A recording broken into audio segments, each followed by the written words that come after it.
Andy, my dude, have you heard of the magical website builder known as Squarespace? Ugh, not another Squarespace ad. I feel like every podcast is sponsored by them. Hey, don't knock it till you try it.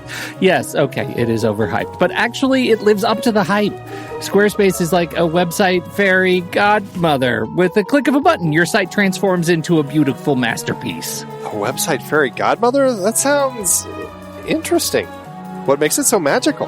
Well, for starters, those slick templates make anyone look like a professional web designer. Pick one, customize the colors and fonts to match your brand, and voila. Plus, the drag-and-drop Fluid engine is so easy, your grandma could build a site on Squarespace. Well, she did knit me a lovely scarf last Christmas. Maybe website design is next. Exactly. And when you're ready to sell your Nana's handmade scarves online, Squarespace has built-in e-commerce. Add a store with one click. Get flexible payment options. Then watch those sales roll in. And when she wants to teach others her steezy scarf skills, Squarespace's new courses feature is just the ticket. Nana can set up her curriculum and enrollments and payments in a snap and become the next e-knitting influencer. Oh, wow, you really sold me with the grandma angle. Sign me up for that free trial. Just go to thenextreel.com/Squarespace and transform your site into a beautiful Squarespace masterpiece. Well, thanks, Pete. Even though it's overhyped, Squarespace actually sounds perfect for Nana's site's needs. Appreciate the warning on the ads, though. I'll brace myself next time I listen to a podcast. Anytime. Let me know if you need any help getting that site up and running.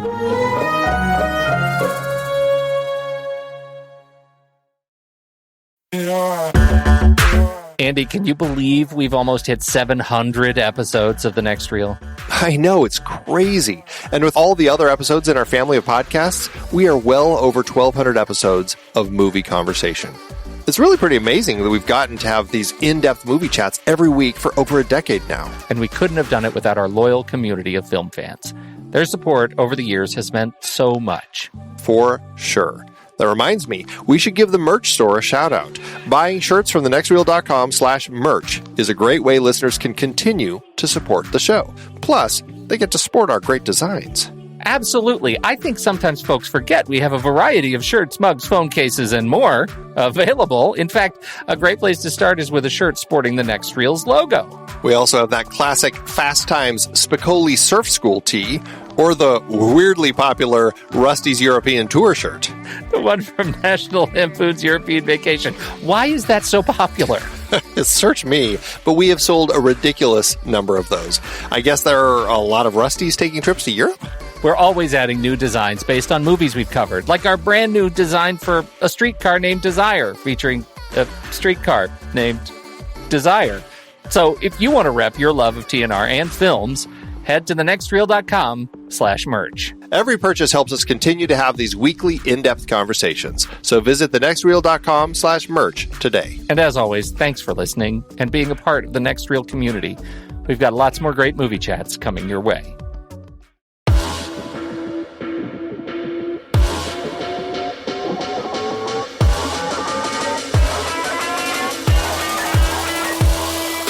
I'm Pete Wright. And I'm Andy Nelson.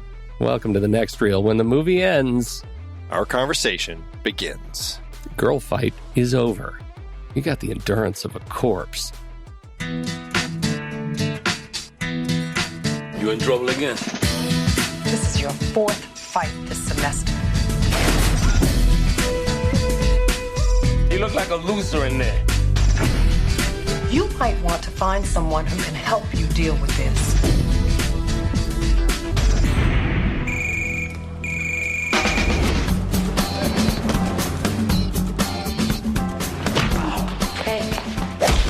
That's my brother, you little... Take it easy. I want to train with you. I want to be a boxer. What out aerobics? Am I talking to you? There's plenty of things you could do better with your life than box. Prove it. Girlfight, Andy. We're talking about Girlfight. Girlfight, Karyn Kusama's 2000 film debut, starring Michelle Rodriguez. Also, her debut. This is the second film in our sports series that we're doing, second of 4 films. And, this movie, when we were putting this series together, this just seemed like a fantastic film. You know, between this and Love and Basketball, we're like, oh, sports, we should totally do a sports series. Plus the next two, it made sense. And, I think this definitely holds true. I'm not a fan of boxing, but I sure love a good boxing movie. And, we've talked about $1 Million Baby. We've talked about the whole Rocky and Creed franchise. There's a lot of good stuff in the world of boxing films. And this was a good film to add to our list. And interestingly, I suppose you could also say it does kind of fit into coming-of-age debuts, just like Love and Basketball did. Isn't that funny? Coming-of-age debuts becomes the longest unintentional series we do. You know, it's one of those things. I was thinking back through like so many films that we've covered on the show. I'm like, God, so many things are really you could look at as a coming of age film. You know, it's that turning point of a young person to kind of crossing over into adulthood. And I think that it comes in all shapes and sizes. Yes. And so here we are with Girlfight. This is Michelle Rodriguez, I think neither of us had seen the movie, right? That's Did you say that already? Am I not tracking? No, I didn't, but I hadn't. Yeah. This was definitely a film that I knew about. I remember the buzz when it played at Sundance for the film, for Kusama, and for Rodriguez. Like, they were all talked about as like, oh, something to watch, something to check out. Yeah. This film, it had its release and everything. It did well enough for itself, but it has weirdly become very difficult to track down, and that's very frustrating.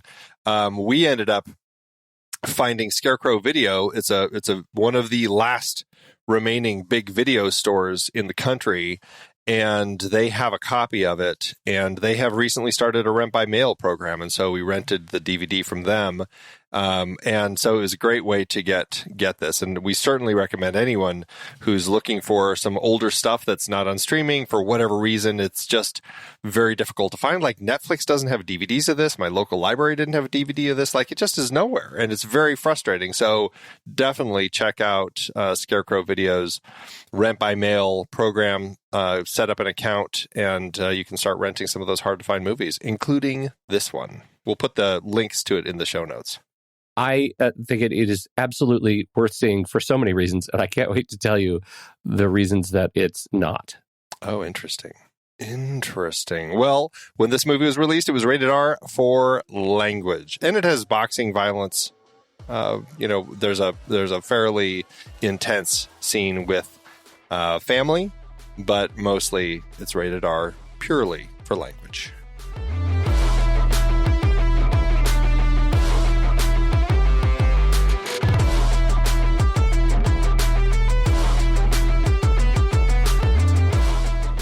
Want to watch this movie and help us out? Well, you can't with this one unless you check out Scarecrow Video like I just talked about. But if you do see an Apple or Amazon link in any show notes for any of our other shows, click on it. It'll take you right to the site. You can rent or buy the movie. When you do this, we get a little piece in return. It is a win-win for all of us, except for Karyn Kusama and Girlfight. Except for Karyn Kusama. Right. And you can also check out our merch store, truestory.fm/TNR merch. Sometimes we get inspired to put new shirts on the show. Like, I'm in the bag for Borg. There you go. Don't forget to check out the latest obscure hit, We Sense What's Eels. That's up there now. If you're a Severance fan, you probably don't remember that line either. But I think it's funny. We Sense What's Eels.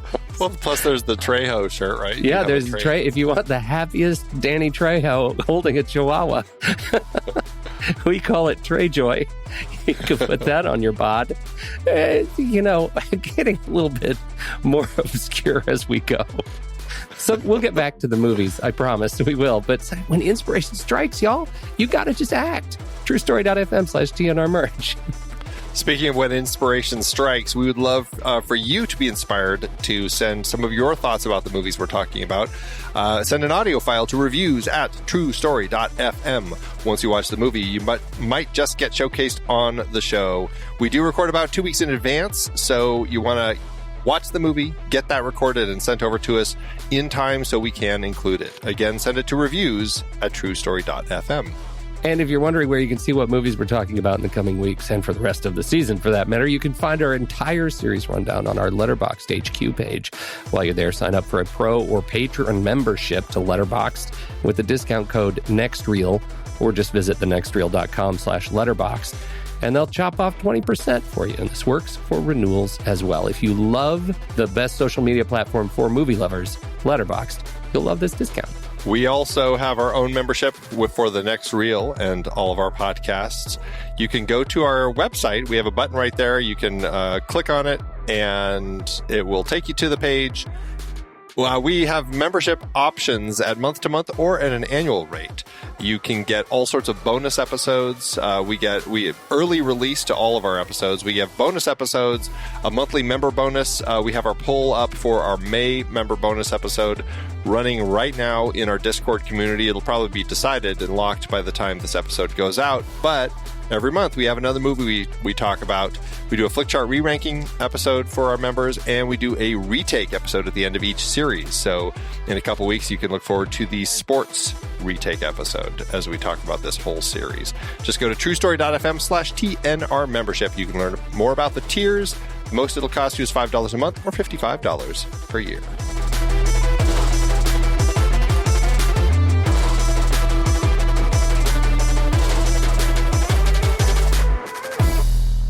How good is Michelle Rodriguez in this movie? It's very clear watching this movie how she broke out, because she is mesmerizing to watch. And you can see why at Sundance people are like, keep your eyes out for this person. She's going to make waves. And, it was just, it was such a force of nature just watching her in this film. And I mean, I'll say she generally comes across as carrying a lot of anger in so many roles that she plays, and this is certainly one of them.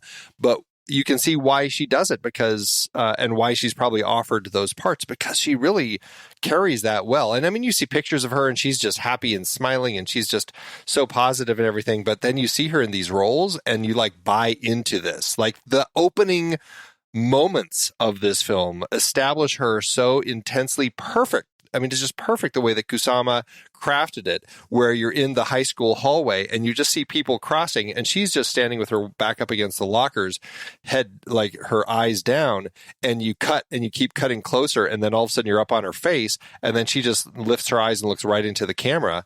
And it's just damn, yeah, she just is intense. And I mean, it's clear, right from that opening character establishing moment, you're in good hands with her as a performer. Yeah, I will say they do this, that opening sequence, they really lean hard in that iconic look in this movie. They return to that presentation of her character where her head is down, her eyes are up, many times. Was it many times or was it just one more time? Because I know they do it when she's first time in the ring. They do it when she's in the ring. They do it when she's I clocked 4, I think, where she's head down, eyes up. And they didn't hold on it like they do in the beginning or in the ring, but you can tell she really likes that. And it started feeling a little bit repetitive. It is iconic and she's great. It makes her look sort of tough and almost sort of predatory. And I love it. But it got to the point where all I could focus on was the whites of her eyes. But the other thing that I think about this movie is that she is such a power hitter in this movie for sure, right? She's great. And, I struggle a little bit with it because it definitely put her in this, a little bit typecast, tough girl kind of, military thing, right? And looking at her catalog, there are very few movies where she wasn't playing this kind of buff, butch, tough girl character. And I think that's too bad. In fact, I mean, since Blue Crush, there are very few where she wasn't playing that character of and I haven't seen a lot, but even you look at the Fast and Furious movies, it wasn't until the later Fast and the Furious movies that she's playing even a little bit of a softer character. I just feel like she has so much more range than she has been given. Well, she has definitely found a niche with like this sort of work. To your point, there's not a lot of stepping out to other types of films, and if there are those moments, oftentimes it's films that probably got lost because maybe they weren't very good. Something like Inappropriate Comedy, the film that she did in 2013 that is a 2.7 on IMDb. Something that clearly just did not work well for any of the people involved. So, I mean, and I think this does end up setting very much a trajectory for her career and the types of films that she's going to do. But, it's hard to argue that hasn't been a good thing for her when she's made a huge career with the Fast and Furious films. She's popped up in other big franchises like the Resident Evil franchise. I guess you could say the Machete franchise. They have done 2 of those. Yeah, they've done 2 of those.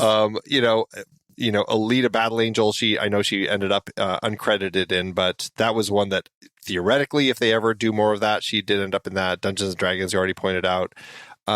So, I mean, she's in some fairly big things, and, Widows is probably one of the higher rated things that she ended up doing that for whatever reason just never found its audience. But I mean, she's somebody that I would love to see offer a wider range of things. But then again, like maybe she is getting offered these things and she's like, this is what she loves to do. So, I mean, I'm not in her head. I don't know what stuff she's really interested in doing. Yeah. I do know, though, that I really enjoy seeing her in these things. Yeah, me too. She's great. So I love her performance in it.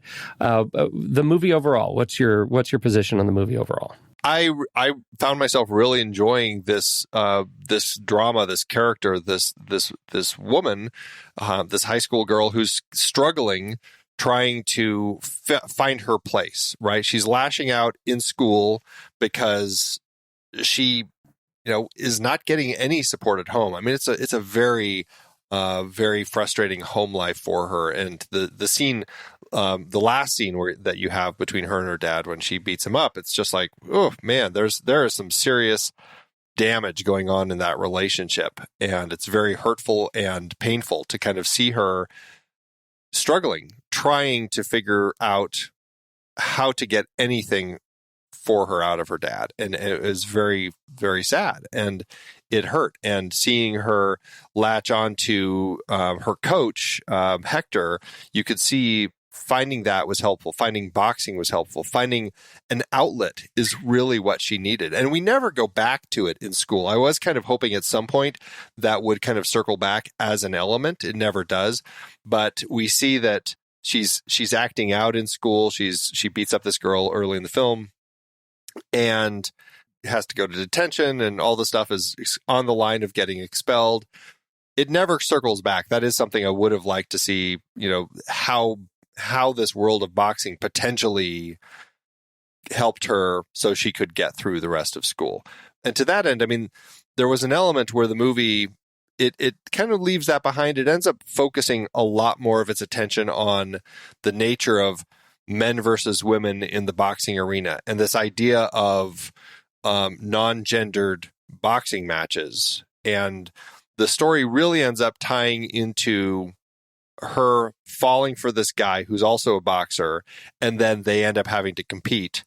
And so I liked the way that all of that was shaped. There were some elements of the story that I feel could have tied together a little more for some more cohesion. But on the whole, I did really enjoy her story and the way it unfolded.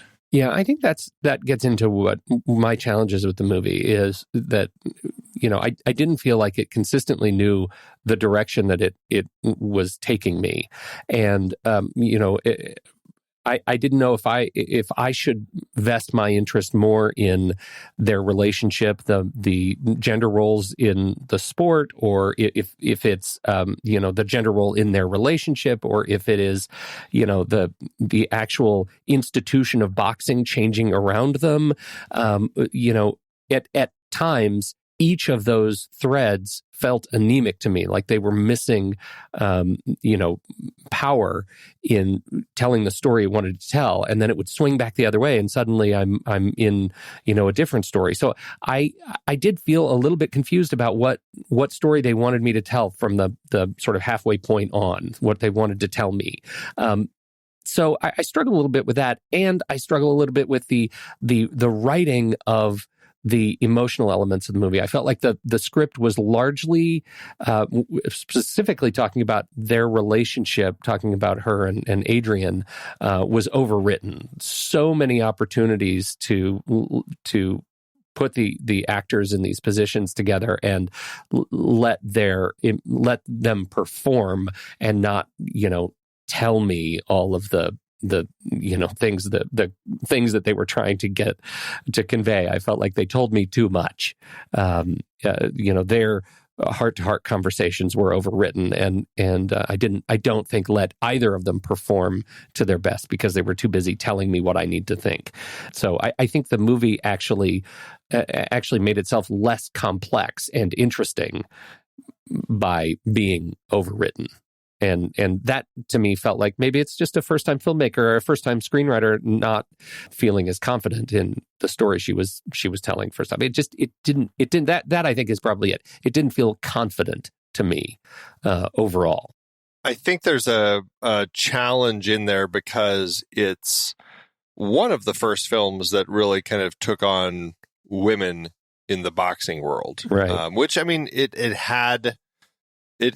is a thing, but there just hadn't been many films about it, to the point where they really address it. And right on the heels of Love and Basketball, you kind of get that in that film too.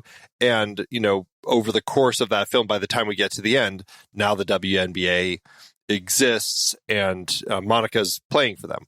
And so we actually see that evolution in the film. In Girlfight, it's not like there had been anything, but you do see them kind of lowering the regulations and allowing for some of these non-gendered fights to take place, which is kind of where we go.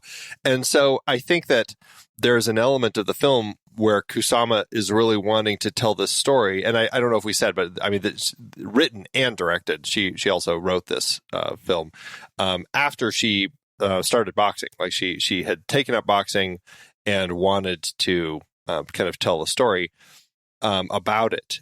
And so I think that there's an element of telling the story about a woman who wants to box in what's largely a man's world, right? And there are some women boxing matches that are happening. We do see Diana a few times, but it builds to our big climactic fight is when she does this battle in the ring against her boyfriend, Adrian, right?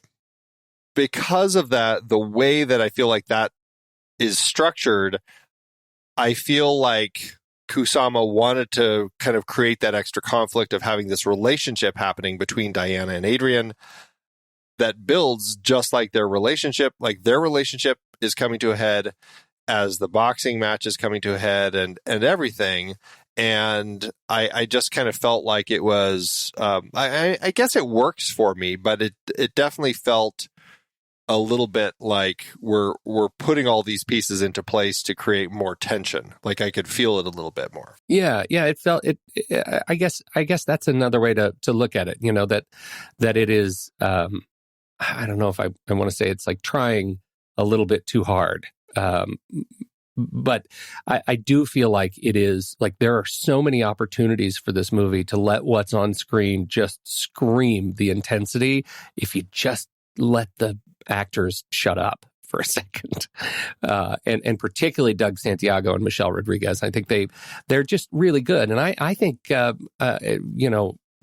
Santiago as Adrian, I think he's a real sort of slow burn kind of guy. And I enjoyed the transformation of him from the, weird hallway bully to, romantic interest. And it peaks when they are doing their sparring together. And she's like, I'm not going to fight him if he's not going to fight. And turns to her, they go into a hold and says, I love you. I really love you. That was awesome. Like, I thought that whole dance was fantastic.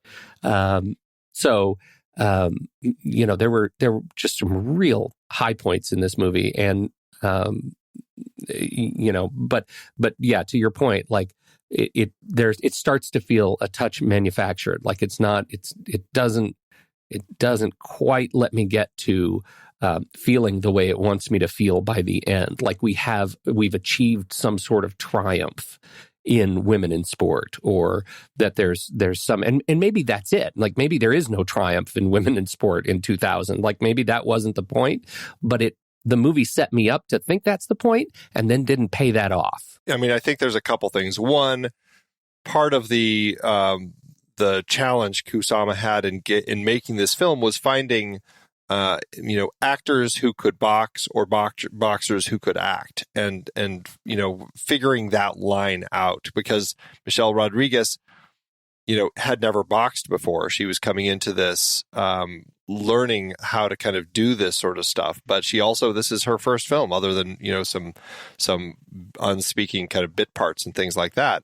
And so likewise, Douglas Santiago, I think, is more of a boxer than anything, and I think is one of those people who, I mean, has definitely kind of kept acting in stuff, but I think started out with boxing. At least that's my understanding. So crafting a script that has kind of the meet cute, essentially, is what we're kind of going through here.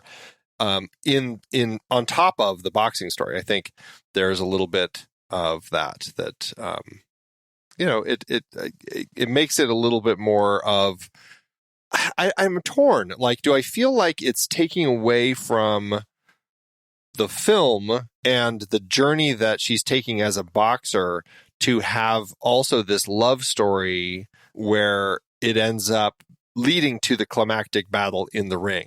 Like, does her story as a boxer clash with her story as the girlfriend of this other boxer, and they have to fight in the ring? Like, I'm torn if that ends up making it too complicated, or if there's a way that it works for me. Well, I'm right with you. I think that's the complexity of it, and it's not as though I'm upset that the movie doesn't give me the big feels of the big win at the end, or the great sadness at the end. It's that I end up not feeling anything, and that I guess is more of my challenge, is that I just am not. I'm less moved at the end of the movie than I am by the overall experience watching her.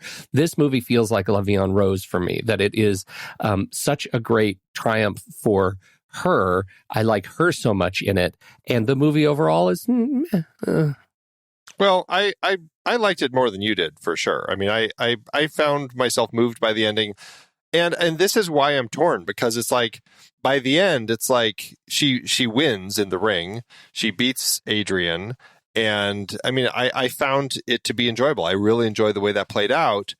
But then at the end, we do have, the whole thing about, is this the fact that he's going to not just lose, but lose to a girl in this particular era, could potentially ruins any chances he has to go anywhere after the fact, Yeah. And so she beats him, and so she's worried. They're both worried at the end and their relationship's kind of on the rocks, and he's afraid that he lost her respect, but she says, I respect you even more because you fought me, and they kind of come back together, and that's kind of the end of the film. Like, okay, there's hope for them still.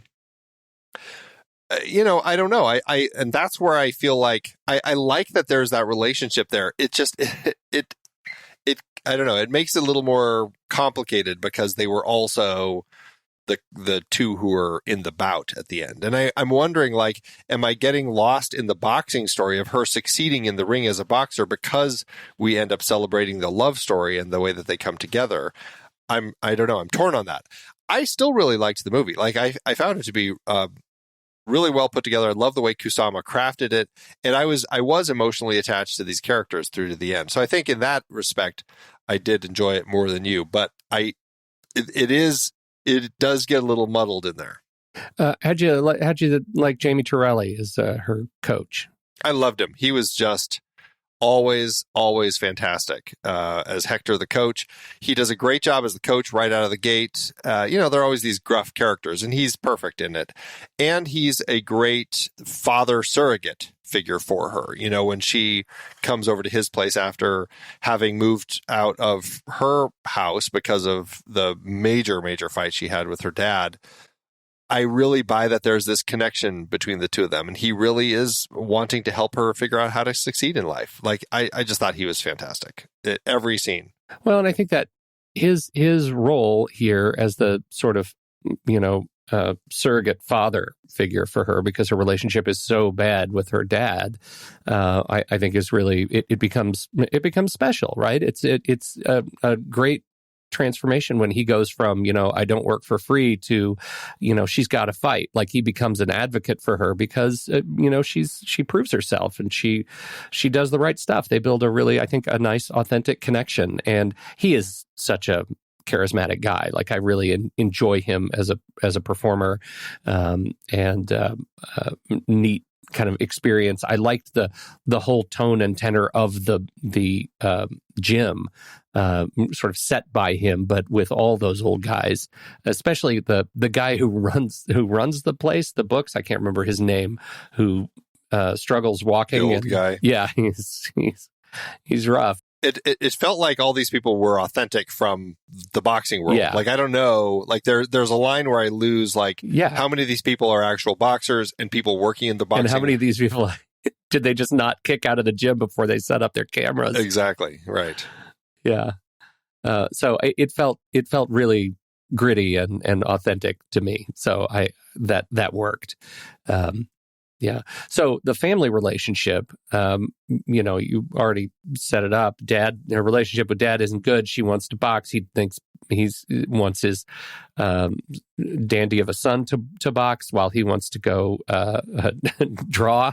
And I mean that with the greatest respect. Go draw, man. Go draw. Yeah, that's Paul Calderone as dad and Ray Santiago as the son. Paul Calderone is just one of those faces that I don't know. You just see him, and he's always a presence that's worth noting. And it's interesting. Like, it's such an interesting setup that we have with the story here, because it's like there's clearly stuff that he's having his daughter do that I'm like, what is she doing runs for? Like, I'm not ever quite sure exactly what's going on there. But that is what introduces him to the world, or introduces her to Hector and the world of his boxing place. So, yeah.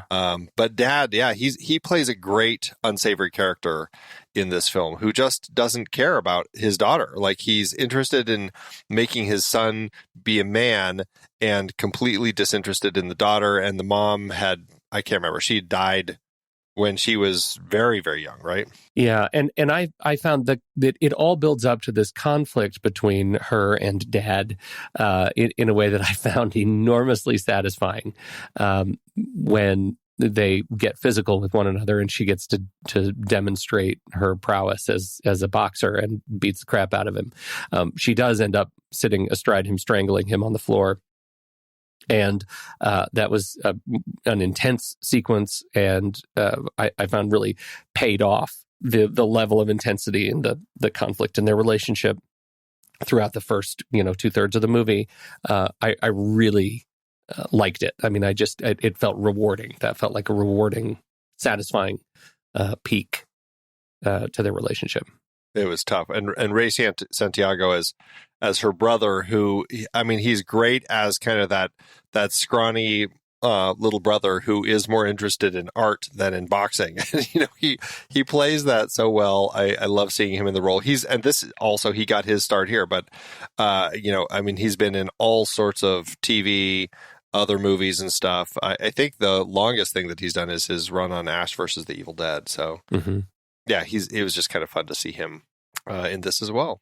Anybody else that sticks out for you as a high point? I largely just really enjoyed the cast. I think they all felt real. And again, speaking to the fact that there's a line that, blurred between acting and boxing, and you just can't ever quite tell, is this person an actor who's here, or is this a boxer who's acting? Like, I couldn't tell. Like, they just all felt authentic in this kind of Brooklyn boxing world that we're in here. Yeah.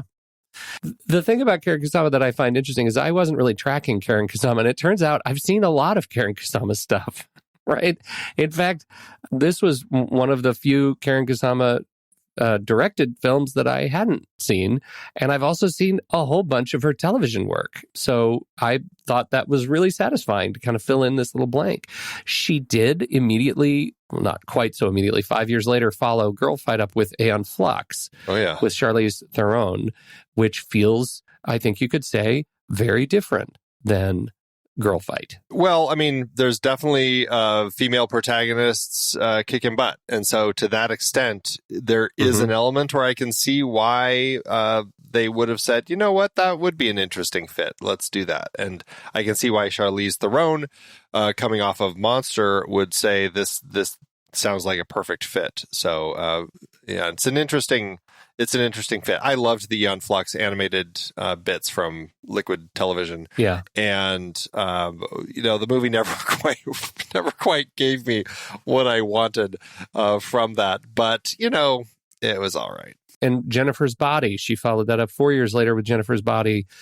Diablo Cody penned Megan Fox vehicle. That's been getting a lot of late buzz because it's one of the films that was on Letterboxd. They had that list of movies that have shifted the most in ranking from when they were, when Letterboxd started to now, like over the last decade, of improving on its ratings scale. Because Jennifer's Body largely kind of was trashed when it came out, but people have been going back and looking at it and finding, there's a lot more here than we gave it credit for initially. And so that's the one of her films that I still have yet to see. And I'm definitely curious about it because of that popularity and that increased buzz drawn by Letterboxd. Have you seen it? I've seen Jennifer's Body. I haven't seen the unrated cut, but I like it more than its 5.4 on IMDb would indicate. I don't even know if it's logged, but I think I put it at a solid 3-star. I had fun with it. It's at 3.5 over on Letterboxd, so that's a 7 out of 10 for you. Okay, if you're using that for your IMDb scale. So that's about right. But literally on IMDb, it's a 5.4. That's because IMDb people are not as cool as Letterboxd people. Well, that's true. I mean, that's settled science. But then she went on and started doing a lot of television. She did an episode of Chicago Fire, Casual, Masters of Sex, lauded show there. That was a great show. Man in the High Castle. She did a couple of episodes of that. Seen those. Billions. A couple of episodes of that. Seen those. Halt and Catch Fire. Destroyer. Came back to Destroyer, which... did you like Destroyer? I wasn't as much a fan of Destroyer, but I love The Invitation, and I'm not sure if you mentioned that one, but I think that's like just top-notch horror filmmaking. Like I thought Kusama was fantastic with that, and the story was great. So that's definitely one that is highly worth checking out. I think that was Phil Hay and Matt Manfredi, and I think did they do something, the Destroyer 2? Yeah, it was them behind Destroyer 2. Andy on Flux. Andy and Flux, yeah. So I haven't seen The Invitation, but I have seen Destroyer. And I also like that very much. Yeah, she also worked some on the Stephen King adaptation, The Outsider. One of the episodes there. So, I mean, she's done all sorts of stuff. Like Kusama is a director that's definitely worth tracking and following along with, because I think she has a really interesting handle on character and crafting some pretty interesting stories. She's actually working on the Dead Ringers TV show right now, which, we're big fans of that from our Cronenberg series when we did that. And I'm really curious to see what that is going to be. like Rachel Weisz in that one as the Mantle twins. So kind of switching things around. I'm very curious. So exciting stuff. The Mantle twins. I wonder what kind of a doctor she's going to be. Is she not a gynecologist? Well, if they're going to flip everything, doesn't she have to be into, penile mutilation? Well, not necessarily. It says she's on a mission to change the way women birth. Okay, good. All right. Well, that's it. We're going back to some challenging territory with Dead Ringers. No, and the other thing that I really enjoyed about this is just seeing how Kusama chose to direct it. Like, it was a very confrontational film. She wasn't afraid of, like we already talked about, Michelle Rodriguez looking directly into the lens, which we see a number of times.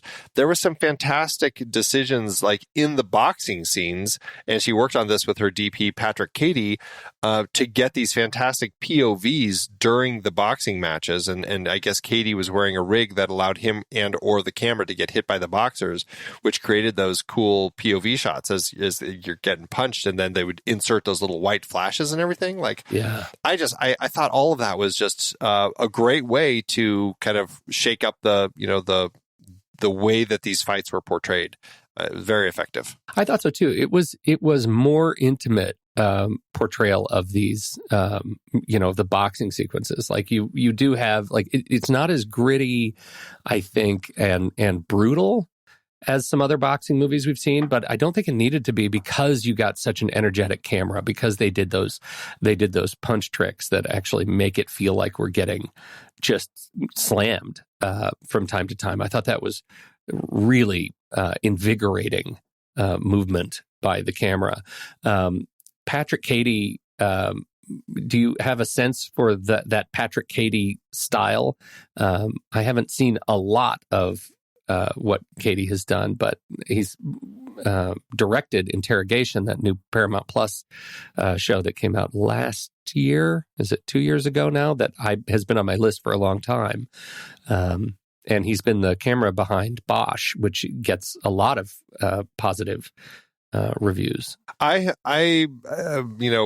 TV stuff, I probably have not seen any of the TV stuff he's done, so I can't speak to his look. I think the only other thing I've seen is Sunshine State, the John Sayles film that he did a couple years after this, obviously having met John Sayles on this film. Yeah. And so, yeah, that's really it. So I couldn't speak to his look. But again, I thought that Patrick caught just the real world, along with the production design. Everything really felt very authentic in this world, that we're in here.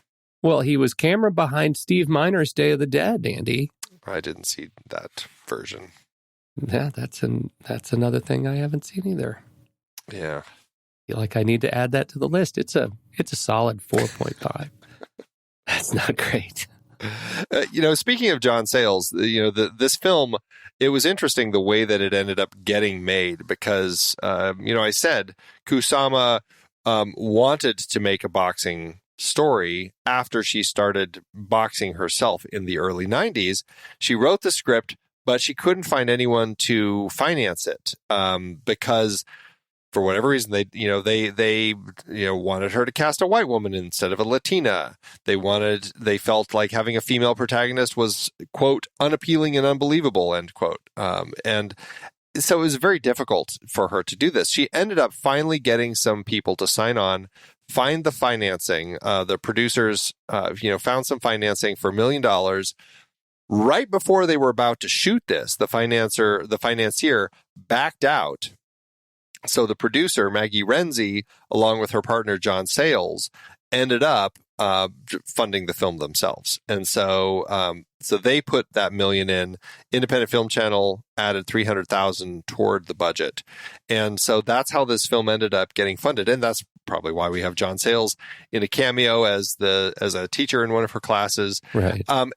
It was very difficult, and it's very frustrating to hear stories like that. But it was great that, with their persistence, they were able to kind of get it made and get it out there. But it speaks to that challenge. Oh, and then also, trying to find the boxer, trying to find who is going to play Diana. And, she auditioned a whole bunch of people, but so many of them were more feminized and were more polished. And so that's how they ended up going with Rodriguez, because she, which is funny because Kusama actually said her audition was a disaster, but she ended up going with her anyway because she couldn't find, quote, anyone who could come close to her in physical power, end quote. That tracks. The interesting thing about that, what did you, I honestly, I'm asking this question because I feel like my eyes may have been tricking me, because I don't feel like this movie is one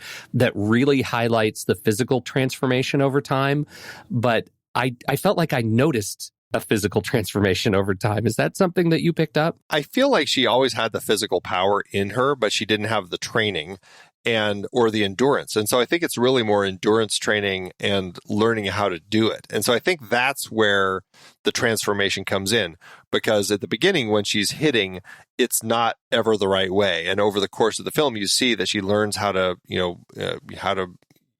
use her punches and how to move her feet and all the different things that she couldn't do in the beginning. And so that's, I think, where it comes in. And then the endurance just lasting. I felt like they were removing clothes over time. Like in the beginning, she was wearing like a long sleeve shirt and a t-shirt over it. And so you couldn't see what her body looked like underneath as well. And over the course of the film, by the end, she's pretty stripped down and you can see like she's tight, like her shoulders, her arms, like there's definition that I felt like they were kind of illuminating over the course of the film to maybe trick us into a transformation, because she's always strong. Well, and she hadn't been a boxer, so she actually did train for 5 to 6 days a week for 4 months getting prepped for this. So yeah. She definitely learned how to do it, learned how to handle herself. So yeah, I'm sure she was completely fit by the time things got rolling here.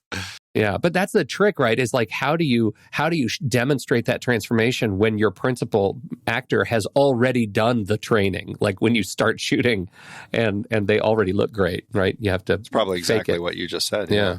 So, yeah. This one, going back to the boxing though, this is something else that I thought was interesting here, is that It was not one of those films where it's all about the KO, right? It's about the points. And that's something that you don't think about in boxing films too often, because so often the big films, it's about that KO when you get the person laying flat on the mat. And, it's the big, the hero's fist is in the air as they're announcing the winner and all that sort of stuff.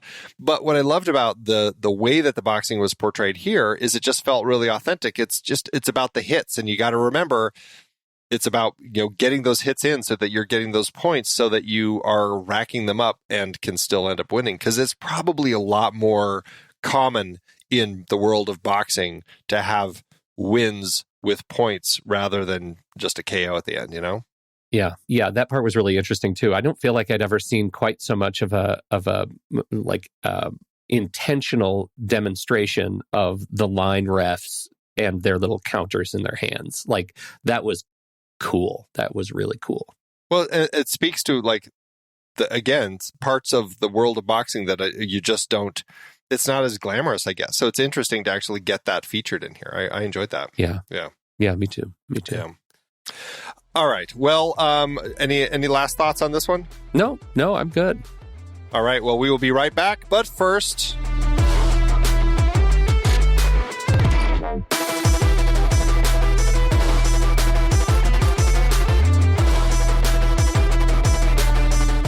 The Next Reel is a production of True Story FM, engineering by Andy Nelson, music by Gvidden, Oriel Novella, and Eli Catlin.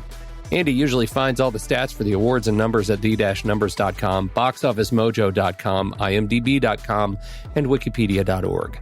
Find the show at truestory.fm. And if your podcast app allows ratings and reviews, please consider doing that for our show.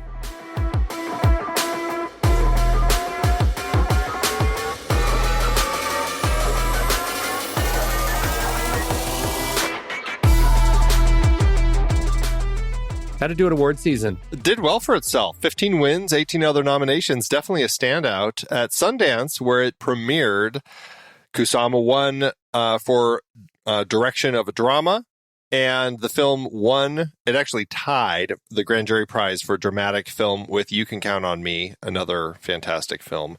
At Cannes, it went over to Cannes, it won the Award of the Youth for a foreign film, and the CICAE Award, we've talked about that before, the International Confederation of Art Cinemas. Kusama was nominated but lost to the film Jaime. And it also was nominated for the Golden Camera, which again is Best First Film, but lost to a tie between Jome and A Time for Drunken Horses, which sounds like an interesting film to check out. Yeah. Wow. At the Film Independent Spirit Awards, Rodriguez won for Best Debut Performance. Kusama was nominated for Best First Feature, but lost to You Can Count on Me. The National Board of Review, again, Rodriguez won Breakthrough Performance, and it also had a special recognition win for excellence in filmmaking. Last but not least, over at the Alma Awards, which are Latina filmmaking, it was nominated for Outstanding Feature Film, but lost to Traffic, and it also was nominated for Outstanding Latino Cast in a Feature Film, also losing to Traffic. Zamani Baraye Masti Asbah. Is that A Time for Drunken Horses? It sure is. From writer-director Bahman Gobadi. You need to find a way to add that on the list. Young Iranian Kurdish siblings try to save the youngest of them, who is seriously ill. That sounds like something I'd watch. But when do the horses get drunk? Well, there's a I'm going to assume it's a soused horse right on the cover of the poster. That's what a drunk horse looks like. It's just a regular horse. But, oh, good. But okay. Drunk, you just have to know. Yeah. Oh, well. How'd it do at the box office?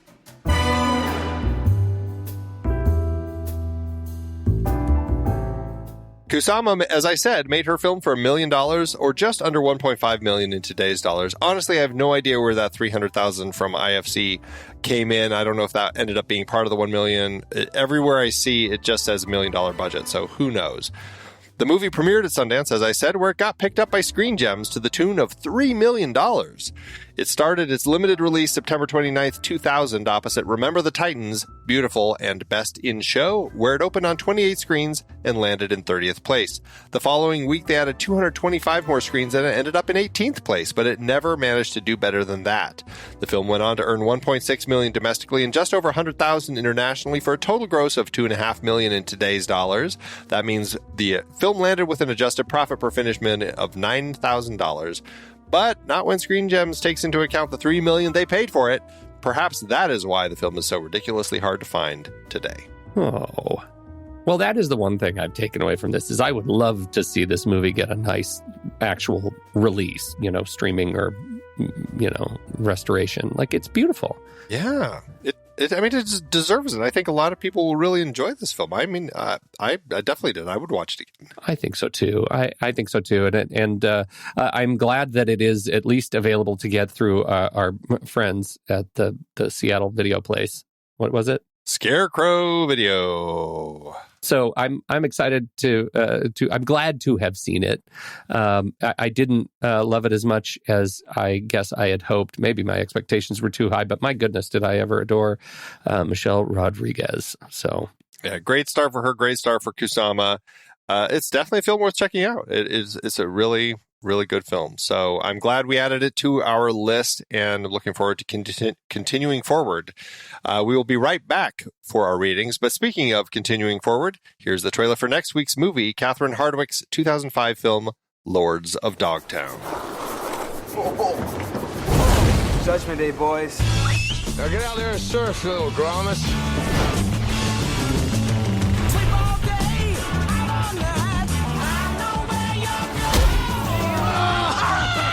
Back to the boneyard for you, pal. We surf and we skate every day.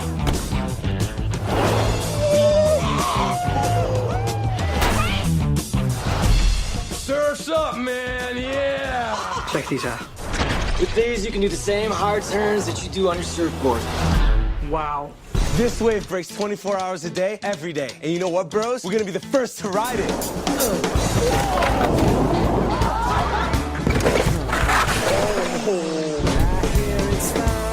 Yeah, surfing like a wave, man. Thanks! Freeze! Try and catch me! Hey! Skip is putting together a skate team. There are going to be hundreds of skaters from all over the country, and we need to shut them down. Oh, nice socks, man. Here's our entry fees. Now, where's our trophies?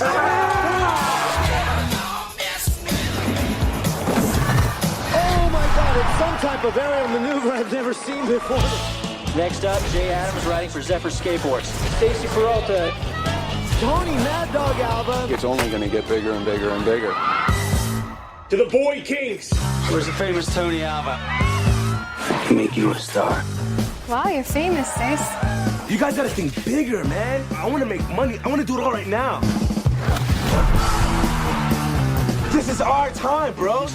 The boys are getting offers, man. This isn't about fame or money. Tell you put those kids in the magazines, they didn't care about either one. Well, they do now. We can't bail on Skip. We're Z-Boys. We're family. You need to keep pushing, man. Hey, Tony, it looks like it's gonna be you or me, man. No, it's not. It's me. We're gonna be on summer vacation for the next 20 years.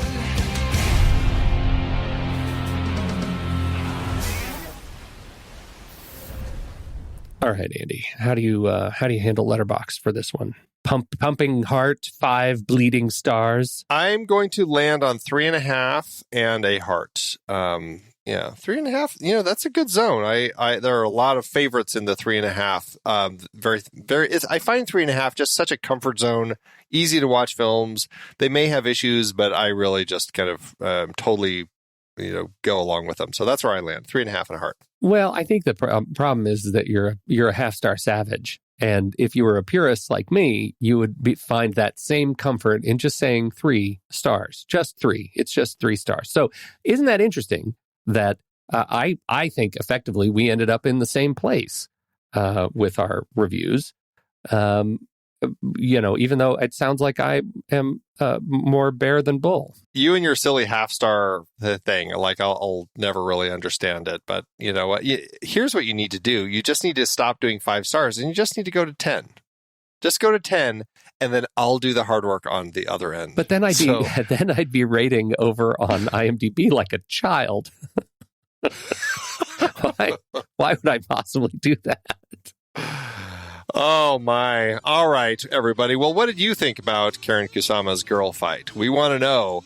Hop into the Show Talk channel on Discord where we will be talking about it this week.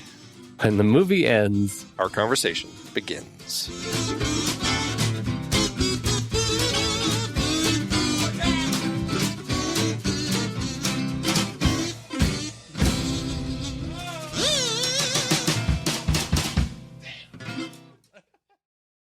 Letterboxd giveth Andy. As Letterboxd always doeth. Yeah, it did. It did pretty good. It did, indeed. Yeah, it was good. It was an easy pick. I'm going to go first because yours is funnier. Okay, take it away. Camelot writes in with a 4-star review.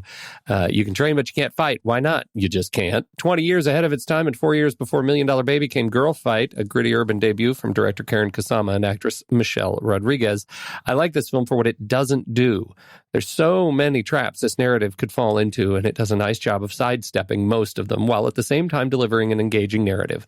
There's also some great directorial touches, despite the obvious lack of budget. Performances are solid, with Michelle Rodriguez grounding the movie, and I loved Jamie Torelli as her mentor. When you're not training, someone else is training to kick your ass.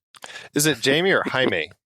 Probably Jaime. Yeah, no, it's Jaime. I misplaced the I. I just read it wrong. Yeah. Jaime. Yeah. I'm sorry. I think we probably did that through the whole show. Our apologies. We did. Jaime. Our apologies to Jaime. We're the worst. Well, I've got a 3.5 by Russman, who said, I'm pretty sure Michelle Rodriguez could beat me up, even if I had 3 clones of myself on the side. That's accurate. Yeah. Yeah. That is accurate. Yeah. I think that goes for all of us.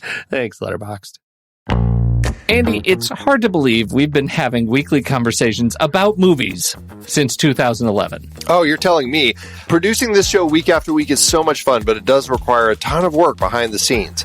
If you'd like to help support our efforts, one easy way is by using our Originals page when shopping for books and movies that we've covered. Your purchases made through our links give us a small commission at no extra cost to you and allow us to keep having these great discussions. The Originals page at thenextreel.com/originals has links to purchase the source material behind our adapted film discussions. Your purchases there help support the show at no extra cost. For the entirety of Season 11, we featured films directed by women. The only exceptions were some of our member bonus episodes. We talked about The Lure for our horror debuts series, which is a very loose adaptation of The Little Mermaid by Hans Christian Andersen.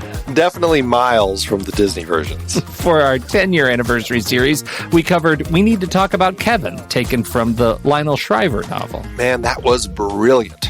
And horrifying. Yeah. The Journalist series included Merrily We Go to Hell and The Weight of Water, adapted from Anita Shreve's bestseller. We filled some gaps in previous series with member bonus episodes on adaptations like Malcolm X, Mr. Blandings Builds His Dream House, Cactus Flower, Wild at Heart, Life Force, and The Blues Brothers. Our John Hurt series looked at a trio of adaptations: Chilly Scenes of Winter from the novel by Anne Beatty, Awakenings based on Oliver Sacks' nonfiction book, and Rambling Rose adapted from the Calder Willingham novel. 2 films in our coming-of-age debut series were adapted from books: The Virgin Suicides from Jeffrey Eugenides, and The Diary of a Teenage Girl, Phoebe Glockner's graphic novel. We had Queen of Cotway for our sports series based on Tim Crothers' nonfiction book. And Clueless kicked off our 90s comedy series, loosely adapted from Jane Austen's Emma. It totally took place in the 90s, though. Find all of these books and more adaptations on our originals page at thenextreel.com/originals. Start your next read from the movies we've covered. Visit thenextreel.com/originals today.